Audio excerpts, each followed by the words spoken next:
Жүйе жұмысының опциялары, клиент-сервер жұмыс нұсқасы. Архитектура платформы 1С предприятия, вариант работы системы. Біз білетін екі негізгі жұмыс нұсқасы бар дедік. Біріншісі файлдық нұсқа, одан кейін клиент-серверлік нұсқасы. Бүгінгі сабақта осы клиент-серверлік нұсқасын қарастырамыз, оны қазақ тіліне аударып кеттім. Клиент-сервер жұмыс режимі 1С предприятия 8 жүйесінің жұмыс істеу режимінің бірі болып табылады. Жұмыстың клиент-сервер нұсқасы жұмыс топтарында немесе бүкіл кәсіпорында пайдалануға арналған. Демек, бұл бірнеше жүздеген, мыңдаған ірі кәсіпорындарда холдингте пайдалануға арналған жұмыс режимі. Ол 3 деңгейлі клиент-сервер архитектурасы негізінде жүзеге асырылады. Бұл жерде бізде 1С предприятие клиенттік приложенияның бірін қолданушылар пайдаланады. Ол тонкий клиент болуы мүмкін, толстый клиент болуы мүмкін, немесе веб-клиент болуы мүмкін. Оны біз әрбір қолданушыға қоямыз. Одан кейін олардың барлығы біздің 1С кластер серверов, 1С предприятие 8 деп аталынатын, 1С сервер деп аталынатын программалық жабдыққа қосылады. Және барлық деректерді, өңдеулерді осы серверлік машинадан сұрайды. Ал бұл серверлік машина, 1С сервер программалық жабдығы, өзінің кезегінде барлық деректерді дерекқорды басқару жүйесіне сұрау арқылы іске асырады. Және біздегі сервер базы данных деректер базасының серверлік операциялық жүйесі ретінде Microsoft компаниясының SQL сервер, PostgreSQL сервер, IBM DB2, Oracle деректер басқару жүйелерін қолдануға болады. Біздің деректердің барлығы осындай деректі басқару жүйесінде сақталады және клиенттерге жеткізіледі. Клиент-сервер архитектурасы бүкіл жұмыс жүйесін бір-бірімен белгілі бір түрде әрекеттесетін 3 түрлі бөлікте бөледі дейді. Клиенттік қосымша, жаңа айтып кеткен, 1С предприятие сервер кластері, кластер серверов және дерекқор сервері. Пайдаланушының бағдарламасы клиенттік қосымша 1С предприятие 8 сервер кластерімен әрекеттеседі, ал кластер қажет болған жағдайда деректер қоры серверіне қатынасады, осылай бізде қызмет іске асады. Сонымен бірге 1С предприятие 8 сервер кластері мен деректер қоры сервері физикалық түрде бір компьютерде де және әртүрлі компьютерде де орналасуы мүмкін. Демек, деректер базасы мен мына екеуі бір компьютерлік серверлік машинада болуы мүмкін, немесе екі серверлік машинаға бөлу мүмкіндігі бар. 1С предприятие 8 сервер кластерін пайдалану оған деректерді өңдеудің ең ауқымды опцияларын шоғырландыруға мүмкіндік береді. Мысалы, тіпті өте күрделі сұраныстарды орындаған кезде пайдаланушыда жұмыс істейтін бағдарлама тек өзіне қажетті таңдауды алады және барлық аралық өңдеу серверде орындалады. Бұл жерде барлық жүктеме, барлық нагрузка, барлық өңдеулер, есептеулер, ақпаратты табу, іздеу, оны оқу және қайтару барлығы серверлік машинаға жүктеледі. Әдетте клиенттік машиналардың бүкіл паркін жаңартудан гөрі сервер кластерінің сыйымдылығын арттыру әлдеқайда оңай.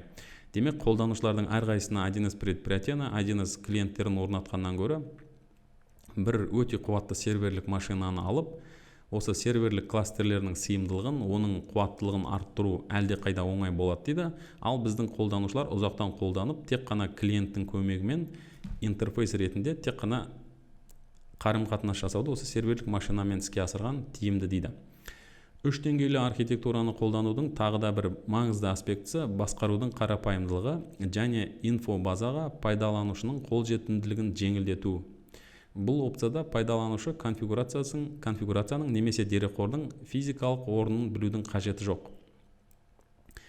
Демек, қолданушы үшін еш нәрсе маңызды емес. Біздің деректер базасы қайда тұр, оның қауіпсіздігі, оның сақтығы барлығы серверлік машинада іске асады.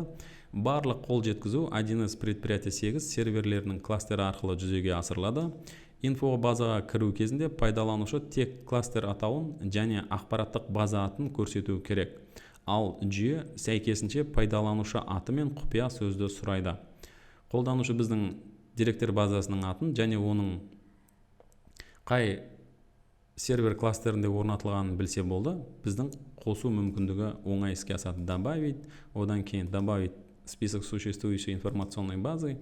Ары қарай ол бізде веб-серверде орнатылуы мүмкін, немесе на сервере 1С предприятия, соның ішінде кластер серверов, сервердің аты және деректер базасының атын жазамыз әрі қарай және қосылу іске асады. 1С предприятие 8 ақпаратты тиімді таңдау үшін деректер қорын басқару жүйесінің мүмкіндіктерін пайдаланады дейді. Сұрау механизм есептеулер мен есептерді орындау үшін дерекқорды басқару жүйесінің максималды пайдалануға бағытталған. Үлкен динамикалық тізімдерді қарау, мәліметтер базасы шақыруларының көп санын орындамай қамтамасыз етіледі. Сонымен бірге пайдаланушыға тиімді іздеу мүмкіндігі, сондай-ақ таңдау және сұрыптау параметрлері беріледі.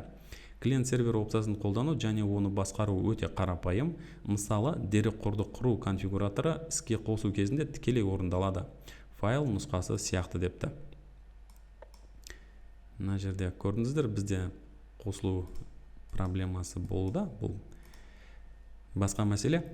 Демек, клиент-сервер нұсқасында дерекқорды басқару жүйесі осы үлкен серверлік машинаның мүмкіндігі пайдаланады. Олардың жұмыс істеу, ақпаратты өңдеу, ол жерде сұраныстарды жасау жылдамдығы өте жоғары. PostgreSQL, MS SQL, Oracle, IBM, DB2 деректерді басқару жүйелерінің мәліметтерді шақыру, ол жерде өңдеу барлығы өте жылдам іске асады. Енді клиент-сервер вариантында нұсқасында да клиентті қосымшалар бар, қолданбалар бар, оны оқып кетейік. Клиент-сервер нұсқасында жұмыс тікелей кластермен де веб-сервер арқылы да мүмкін дейді. Бұл жағдайда кластерге тікелей қосылған жағдайда қалың клиент пен жұқа клиент қолданылуы мүмкін. Ол жерде TCP/IP протоколы пайдаланылады. Веб-сервер арқылы қосылу кезінде жұқа клиент пен веб-клиент HTTP немесе HTTPS протоколын пайдаланады депті. Енді жұмыс істеу шын айтқанда өте қарапайым. Файлдар нұсқасына ұқсайды. Бұл жерде кластер серверов 1С предприятие 1С сервері болады. Біз оған қосылу үшін толстый клиентті, тонкий клиентті қолдануымыз мүмкін.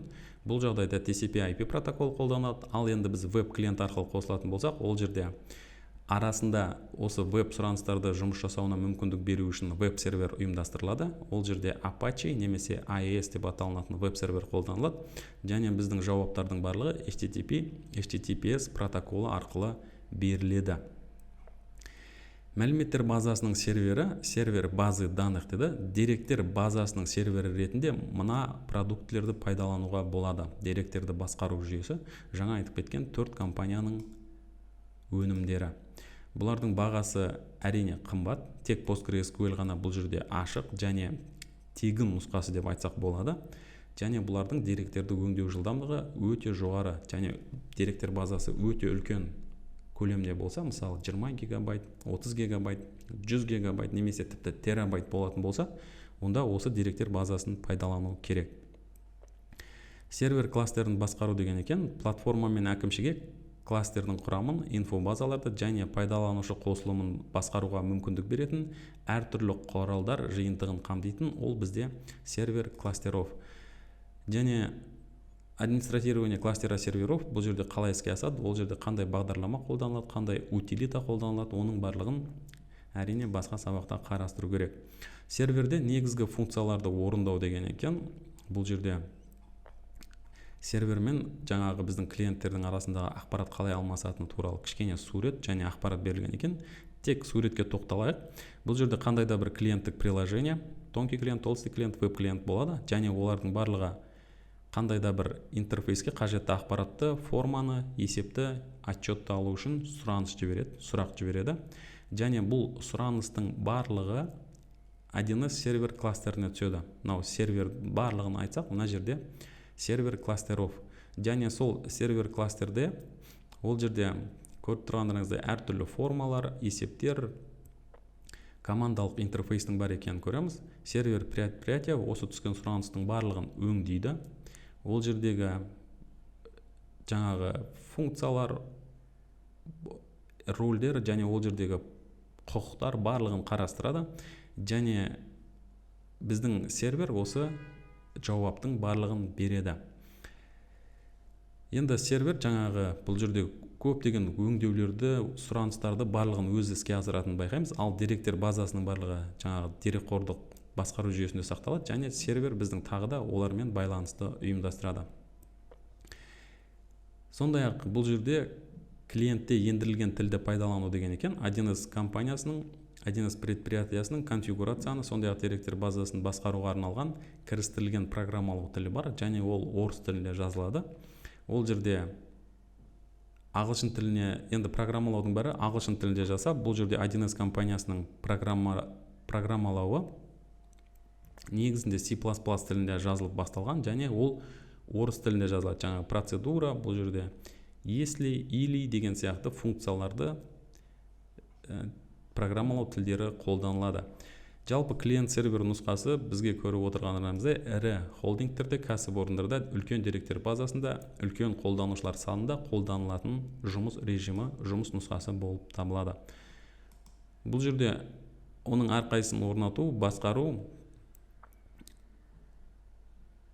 администраторлық дайындықты талап етеді, IT білімді талап етеді. Сондықтан бұл жерде енді 1С специалистер, 1С мамандары жұмыс жасайтынын, администраторлар жұмыс жасайтынын айту керек. Олай болса, бұл сізге түсінікті болды деген ойдамын, және келесі сабақта кездескенше мен сіздермен қоштасамын.